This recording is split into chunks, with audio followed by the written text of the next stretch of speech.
Welcome back to the I Just Love Footy YouTube channel. Today I want to talk a little bit about Collingwood versus North Melbourne in their practice match today. A little overview before I get into the players' performances. North Melbourne ran out being the winners, scoring 102 to Collingwood's 68. Initially, both teams locked horns in the middle and battled back and forth in the first quarter. From then on, North Melbourne were able to score 7 goals unanswered, running rampant through the middle and seeing the Collingwood defence all at sea, conceding 7 goals in a row. The game was fiercely contested in scorching conditions early on, in the first quarter particularly, sort of just going back and forth between the two teams as far as runs were concerned. And then in the second quarter, North Melbourne really got a handle on the game through the middle, relying on a lot of their young guns. I think North Melbourne ended up laying on 7 goals unanswered to Collingwood's 0, and that pretty much set the rest of the tone for the game. In the third quarter, it was a bit of a break even, but then in the fourth, North Melbourne maturely saw the game out and ultimately won through their contested work in the midfield. I'm going to start with North Melbourne's defence in particular.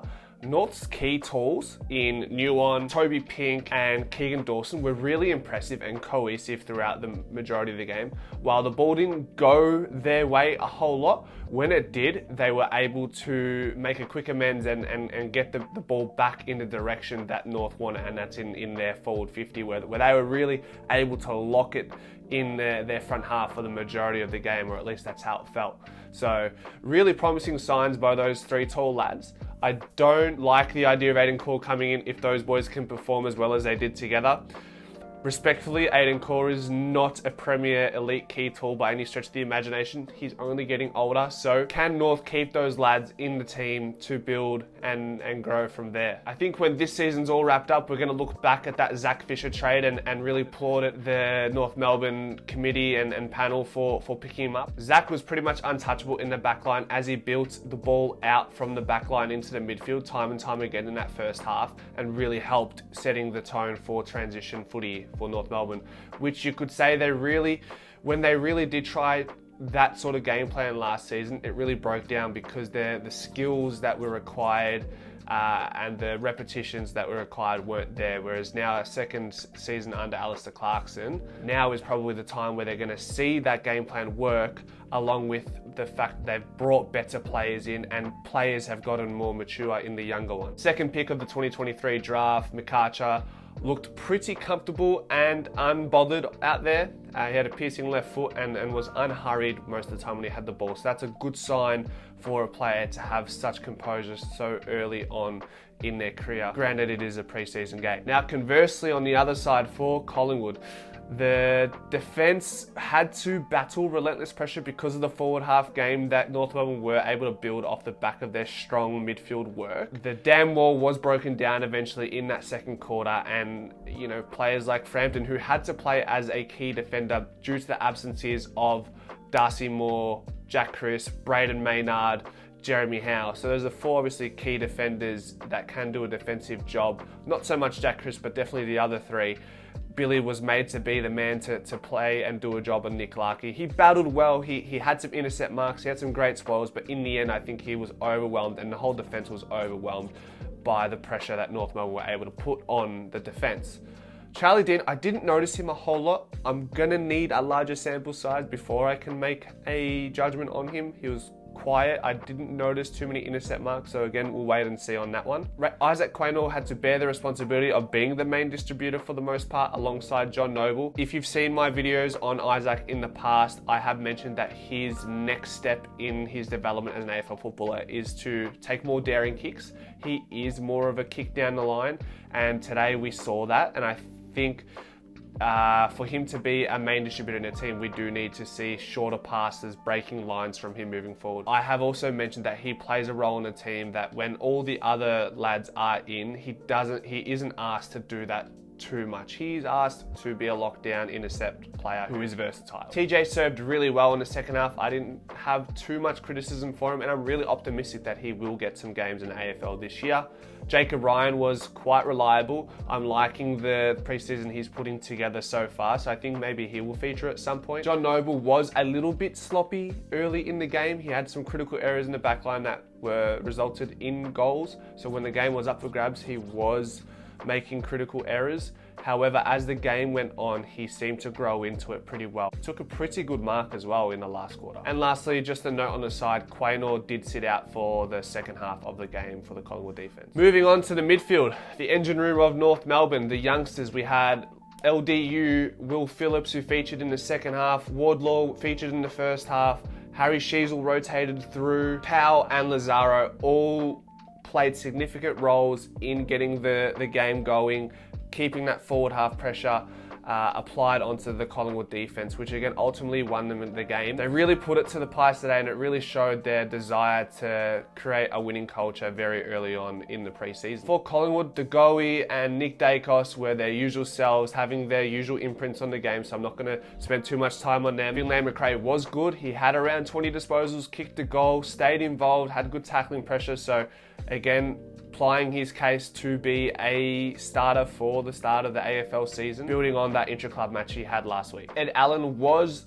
relatively quiet compared to how everybody else went in the game. He had some good moments, taking some good contested marks. I do want to see a little bit more from him before I'm able to give you a comprehensive analysis of Ed Allen in the future. Lipinski was definitely a shining light through the midfield. He was involved in build-up sequences throughout the whole game and found himself starting those build-ups and finishing those build-ups by actually taking that kick into a mark and kicking the goal himself. So he had 2 goals to his name, and he kicked really well. Lucky Sullivan really imposed himself in the fourth quarter, kicked a goal, had a handful of disposals, really cemented and showed why he earned one of those SSP spots for Collingwood. Bo McCreary played most of the game and got more midfield time towards the latter end of the game.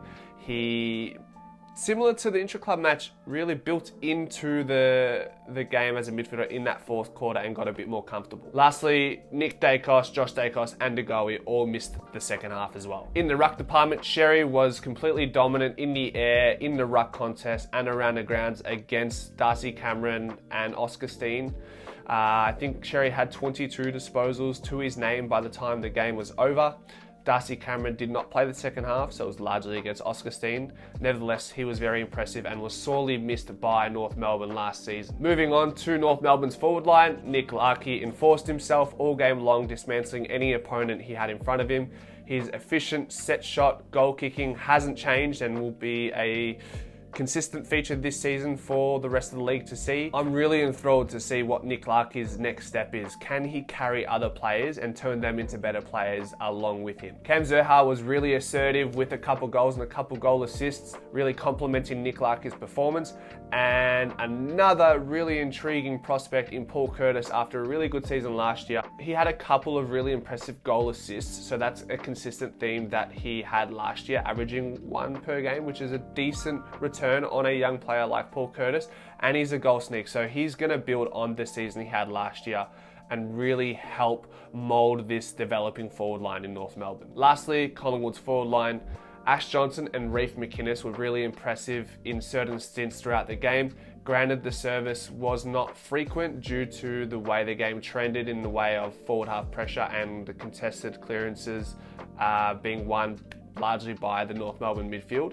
So when they did have their chance to impress, they did very well. McInnes kicked 3 straight from memory and had some really good contested marks that led to those goals subsequently.